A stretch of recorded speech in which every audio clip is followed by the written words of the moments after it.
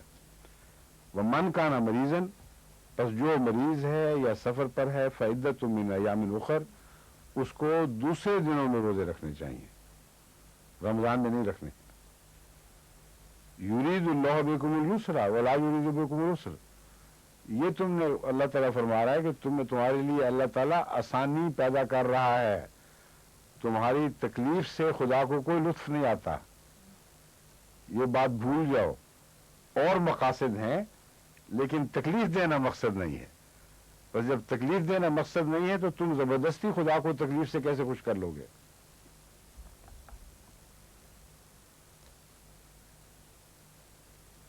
وَلِتُكْمِلُوا الْعِدَّةَ، اور چاہیے کہ تم عدت کو پورا ضرور کرو.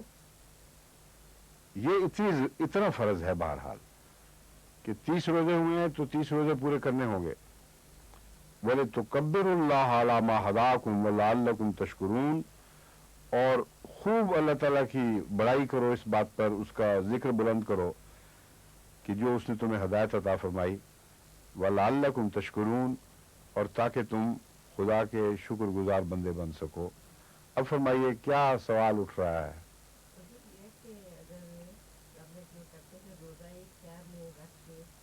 سفر کر کے دوبارہ واپس آ جائے اور روزہ گھر آ کے چھوڑیں گے. یہ جو ہے نا، اس کے متعلق بھی مجھے ذاتی طور پر تردد ہے. مسئلے کے طور پر یہ اس میں ایک عذر موجود ہے، اس بات میں حقیقتاً اسے درست تسلیم کیا جا سکتا ہے مسئلے کے طور پر. اس کی وجہ ہے کہ حضرت مسلم موعود نے یہ استنباط فرمایا ہے کہ سفر میں ہو تو روزہ نہیں رکھنا، لیکن روزے میں سفر سے منع نہیں فرمایا. اس لیے وہ سفر جو ایک روزے کی مدت کے اندر اندر شروع ہو کر ختم ہو جائے وہ ناجائز نہیں ہے، لیکن وہ قیام کا روزہ اسی وقت شمار ہوگا جب اس سے پہلے اپنے گھر واپس آ چکا ہو. اگر باہر ہے تو سفر کا روزہ شمار ہوگا. یہ ایک استنباط ہے اور احمدی اس سے استفادہ بھی کرتے ہیں.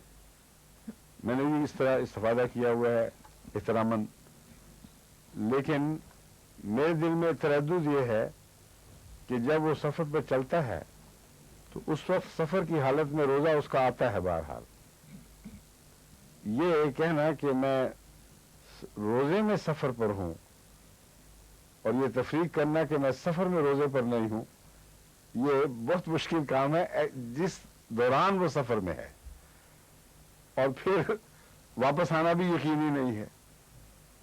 میں ایک دفعہ اسی طرح سفر کے لیے صبح روزہ رکھ کے گیا، لاہور جانا تھا، پھر لاہور سے سفر اس دن روزہ کے بعد سفر کیا ختم کرنے کے بعد، پھر پنڈی جانا تھا، آگے سفر کرنا تھا، واپس آنا تھا، اس لیے لاہور گیا تھا کہ وہاں سے ایک دن میں سفر کے اندر روزہ بھی مکمل کر لوں. لیکن مارا مار دوڑ لگائی، لیکن واپسی پہ روزہ رستے میں ہی ٹوٹ گیا.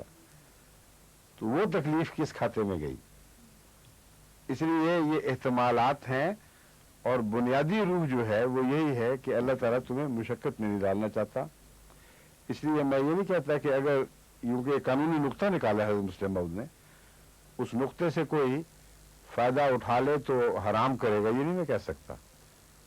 لیکن ذاتی طور پر مجھے ہمیشہ اس پہ تردد رہا ہے، ابھی بھی ہے، کہ اگر اس طرح اٹھائیں تو ایک رستہ بن جائے گا اس روح کو ڈیفیٹ کرنے کا جس روح کو حضرت مسیح موعود علیہ الصلوۃ والسلام نے کھول کر بیان فرمایا، یہاں تک کہ اس کا روزہ توڑوا دیا. حضرت مسلم موعود کا موقف یہ تھا کہ چونکہ اس کا سفر لمبا تھا اور واپس پہنچ نہیں سکتا تھا، اس لیے وہ ٹھیک ہے، یہ درست ہے. لیکن اس کے باوجود جب آپ اس کی روح میں ڈوب کے دیکھیں کہ کس طرح مسیح علیہ الصلوۃ والسلام روزہ توڑوا رہے ہیں، تو اس وقت میں سمجھتا ہوں کہ اگر کوئی شخص ایسے سفر میں بھی روزہ نہ رکھے تو اس کے لیے بہتر ہے. اگر رکھ لے تو چونکہ مسلم اور کا ایک مدلل فتویٰ ہے، میں اس کے خلاف کچھ نہیں کہہ سکتا، مگر اگر ایسے سفر میں نہ رکھے تو میرے نزدیک اس کے لیے بہتر ہے۔ یہ شاید فتویٰ ان لوگوں کے لیے دیا گیا ہو جو حد سے زیادہ تشدد کرتے تھے اور کہتے تھے کوئی رستہ نکلے ہم روزہ رکھ لیں۔ اور بعض دفعہ ایک انسان اپنے نفس کو پوری طرح پڑھ نہیں سکتا، حقیقت میں وہ روزہ خراب کر رہا ہوتا ہے اپنا، اس خاطر کہ بعد میں نہ رکھنا پڑے، اور وہ نیکی نہیں ہوتی بلکہ اجتناب کا ذریعہ ہوتا ہے۔ اگر ایک انسان اپنے ضمیر کو پڑھ لیتا ہو صاف، تو اس کو صاف پتہ چل جائے گا کہ کہاں اس کی نیت نیکی کرنے کی نہیں بلکہ نیکی سے بھاگنے کی ہے۔ رمضان کے مہینے میں آسان ہے روزہ رکھنا، ساری دنیا اٹھ رہی ہے، سب کے ساتھ روزے رکھ رہے ہیں، بعد جو اکیلے اکیلے رکھنا پڑتا ہے پھر سمجھ آتی ہے۔ تو وہ وہاں بھی نیکی کا ہی امتحان ہوتا ہے دراصل۔ اگر اس نیت سے کوئی کر رہا ہے تو پھر اسی حد تک اس کے اندر ایک کمزوری، اس کی نیکی میں کمزوری واقع ہو جائے گی، اور اس نیت کا بیچ میں دخل دینا اجنبی بات نہیں ہے۔ کئی دفعہ روزہ رکھنے میں جب شدت پیدا ہوئی اور میں نے اپنا خود تجزیہ کیا تو پتہ چلا کہ اصل دل یہ چاہ رہا ہے کہ رمضان کے مہینے میں سب پورے ہو جائے۔ تو اس وقت پھر میں کھٹکا کے بات، یعنی میرے دل میں یہ دھڑکا پیدا ہوا کہ یہ کوئی پھر نیکی نہیں ہے، یہ تو فضول بات ہوئی۔ کیا ہوا؟ پر جانا ہو، اس کا بھی الگ مسئلہ ہے، جن کی زندگی کی روٹین اس کے لیے الگ مسئلہ ہے۔ اس کے لیے حضرت مسیح علیہ السلام نے فتویٰ دیا ہے کہ جن کا پیشہ ہے سفر وہ مستثنا ہیں، کیونکہ ان کے پھر ایام اخر آتے ہی نہیں، جن کے ایام اخر نہیں آئیں گے، اور وہ اس پہ زور ہے کہ عدت کو ضرور پورا کرنا ہے، تو وہ کیا کریں گے بیچارے پھر؟ تو جن کا پیشہ سفر ہے وہ مستثنا ہے اس سے۔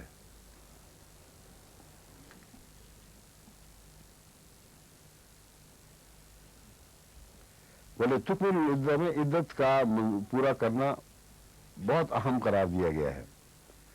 بولے تکبر اللہ علی ما ہداکم ولعلکم تشکرون واذا سألک عبادی انی فانی قریب، اور اگر تجھ سے میرے بندے پوچھیں انی میرے بارے میں، فانی قریب، یہ نہیں فرمایا کہ تو کہہ دے کہ میں قریب ہوں، خود جواب دے رہا ہے۔ وہ خدا نے جہاں بھی وہ شخص ہے جس نے سوال کیا اس کی بات سن لی اور اسے بتا رہا ہے کہ میں تو قریب ہوں۔ اجیب دعوت الداعی اذا دعانی، جب مجھے بلانے، دعوت کرنے والا ہے، میرے سے دعا مانگنے والا مجھے بلاتا ہے، فلیستجیبوا لی، میں اجیب دعوت الداعی، میں اس دائی کی دعوت کا جواب دیتا ہوں۔ جو شخص مجھے پکارتا ہے میں اس پکارنے والے کی پکار کا جواب دیتا ہوں، اذا دعانے، جب مجھے پکارے، جب مجھ سے دعا مانگے نہیں فرمایا، وہاں بھی انی فانی قریب تھا۔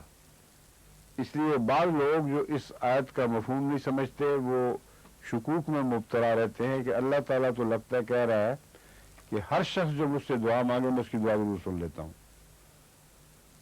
اور اس کے قریب ہوں، پہلے قریب ہوں، اجیب دعوت الداعی، جب بھی دعا مانگے میں اس کی دعا سن لیتا ہوں۔ تو ہمیں تو یہ نہیں لگتا، اکثر لوگ دعائیں مانگ مانگ کے مر جاتے ہیں، ان کی وہ آرزویں پوری نہیں ہوتی، دعائیں قبول نہیں ہوتی۔ تو دعانی کا معنی ایک ہے مجھ سے دعا مانگے، ایک ہے دعانے جب مجھے پکارے، جب میری تمنا کرے۔ تو جب خدا کو پکارے کہ میں تجھے چاہتا ہوں تو یہ ناممکن ہے کہ اس کی دعا قبول نہ ہو۔ یہ ہے اصل اس کا مفہوم۔ انی کے بارے میں بھی یہ مراد تھی کہ میرے متعلق پوچھیں کہ میں کہاں ہوں اور مجھے ڈھونڈنے کی طلب رکھتے ہوں، تو میں تو قریب ہوں، ایسے شخص سے میں دور نہیں رہتا جو مجھے ڈھونڈنا چاہے۔ اور جب کوئی مجھے پکارتا ہے، جیسے ایک بے قرار شخص یا بچہ اپنی ماں کو آواز دیتا ہے، وہاں یہ ضروری نہیں کہ وہ کہے کہ میری یہ چیز ٹھیک کرو یا وہ ٹھیک کرو. جب ماں کو یہ احساس ہو کہ مجھے پکارا جا رہا ہے تو بے اختیار اس کے دل سے طلب اٹھتی ہے کہ میں اس کا جواب دوں، ہاں میں یہاں ہوں. تو یہ اعلیٰ درجے کا مضمون ہے جس کا رمضان سے تعلق ہے، اور رمضان میں جو لقائے باری تعالیٰ کے امکانات روشن ہوتے ہیں ان کی طرف اشارہ فرمایا گیا ہے. اجیب و دعوت دائے اذا دعان، میں ضرور دعوت کا جواب دیتا ہوں جب وہ مجھے بلائیں. اور دوسرا معنی بھی جائز ہے اس کا، جیسا کہ میں نے بیان کیا تھا. دانے کا ایک مطلب ہے جب مجھ سے وہ دعا مانگیں تو پھر کیا ہر دفعہ سن لیتا ہے؟ کیوں نہیں سنتا؟ اگر نہیں سنتا تو کہنے کے باوجود اس کا جواب بقیہ آیت میں موجود ہے. فل یستجیبوا لی، یک طرفہ معاملہ نہیں چلے گا. اگر وہ چاہتے ہیں کہ میں ان کی بات مانوں تو ان کو میری ماننی پڑے گی، اور جو میری مانتے ہیں میں ان کی مانتا ہوں. یعنی تعلق اگر محبت کا ہے اس کے نتیجے میں انسان غیر معمولی باتیں مانتا ہے. جہاں تک نظام کائنات کا تعلق ہے، ہر کوشش کا اجر ایک مقرر ہے جو ایک قانون کے طور پر جاری ہے، اس میں نیک و بد کی کوئی تمیز نہیں. لیکن اگر اس کے علاوہ انسان چاہتا ہے کہ لڑکے نے پوری پڑھائی بھی کی اور دعا کے ذریعے پاس ہونا چاہتا ہے، ایک شخص نے پوری محنت نہیں کی اور دعا کے ذریعے کھیتی میں برکت ڈلوانا چاہتا ہے، تو ایسی صورت میں کوئی غیر معمولی تعلق خدا سے قائم ہوگا تو اس کو یہ غیر معمولی نعمت عطا ہوگی.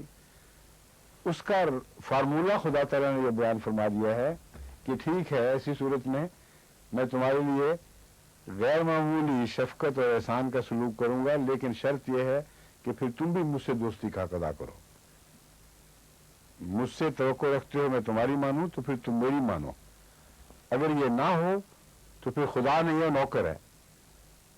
نوکر کو جب چاہو بلا لو، آواز دے کے، اس کی مجال نہیں کہ نہ آئے، مجال نہیں کہ انکار کرے، اور اگر وہ کرے تو پھر شکوہ کرتے ہیں. اور دعا کی مقبولیت کا شکوہ کرنے والے سارے وہی لوگ ہیں جو آپ جو مرضی کرتے پھریں کہ ہم نے تو رو رو کے اپنی پیشانی رگڑ دی، چوکٹیں بھیگ گئیں، لیکن خدا نے پھر بھی ہماری بات نہیں مانی.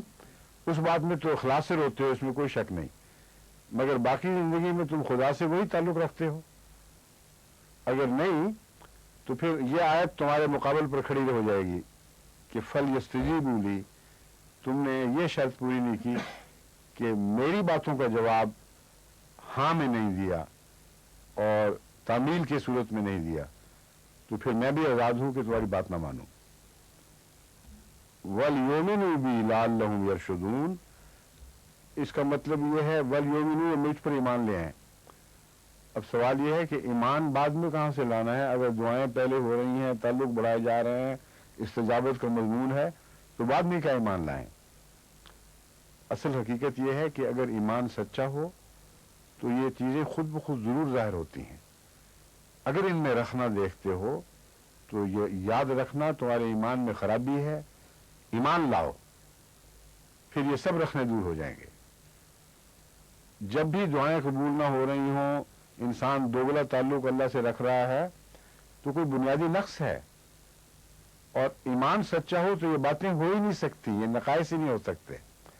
تو فوراً تجزیہ کر دیا بیماری کا اور یہ فرما دیا کہ فکر کرو اب اپنے ایمان کی. شکوے ہم سے کرتے ہو دعا کی نامقبولیت کے، اور اندر تمہارے کھوٹ ہے. فَلْيُؤْمِنُوا بِي، میری ہدایت یہ ہے کہ اپنے ایمان کی فکر کریں اور مجھ پر تازہ ایمان لائیں. لَعَلَّهُمْ يَرْشُدُونَ، تاکہ وہ ہدایت پائیں. صاف پتہ چلا کہ ان سب دعاؤں کے باوجود، ان سب توجہات کے باوجود، روزوں کے باوجود ابھی وہ ہدایت نہیں پا سکے تھے. بس اصل مقصد صرف دعائیں قبول کروانا نہیں، اصل مقصد خدا پر سچا ایمان لانا اور اس ہدایت پانا ہے. أُحِلَّ لَكُمْ لَيْلَةُ صِيَامِ الرَّفَثُ إِلَىٰ نِسَائِكُمْ، تمہارے لیے جائز قرار دے دیا گیا ہے رمضان کی راتوں کو اپنی بیویوں سے تعلقات قائم کرنا.